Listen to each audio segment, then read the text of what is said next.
मैं मम्मी से पूछ रहा था कभी कभी कि उस दिन क्या हुआ था। बहुत डरावना सीन मम्मी सब बोल रहा था। આ છે નમિતા રોય. તેમણે પોતાના દીકરાનું નામ સુનામી રાખ્યું છે. હવે તમને એમ થશે કે આવું નામ વળી કોણ રાખે? તો 26 ડિસેમ્બર 2004ના રોજ જ્યારે અંદમાન નિકોબાર ટાપુ પર ભયાનક ભૂકંપ અને સુનામી આવી ત્યારે ત્યાં રહેતા નમિતા રોય ગર્ભવતી હતા. પરિવાર સાથે તે પહાડો પર ઝેરી સાપથી ભરેલા જંગલમાં ભાગી ગયા. ત્યાં તેમણે દીકરા સુનામીને જન્મ આપ્યો. આજે 20 વર્ષ बाद પણ એ દિવસ યાદ કરી નમિતા કાંપી ઉઠે છે. सुनामी का दिन सुबह दिसंबर 2004 को 26 तारीख को सुबह 6:20 में भूकंप होता। हम घर में थे, आराम से हस्बैंड के साथ थे।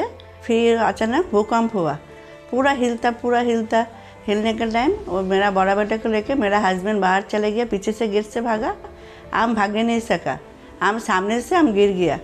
फिर गिरते रास्ते में इसी करके देखता सब इधर उधर करके सब भागता, लेकिन आप भाग नहीं सका। हम पलटी गया, मैं बेहोश हो गया। જ્યારે નમિતા હોશમાં આવ્યા ત્યારે પોતાની જાતને પહાડો પર જોઈ. ત્યાં તેમના જેવા હજારો લોકો આશ્રય લઈ રહ્યા હતા. फिर मेरा बड़ा बेटा को लेके मेरा आदमी मेरा को लेके ऊपर जंगल में चला गया। खाली आम नहीं है, उधर बहुत जोन था। उधर सुबह बाज भी पानी में चला गया, वो बाज में बहुत जोन थे वो भी चला गया, गुजर गया। फिर हम लोग को लेके चले गए जंगल में।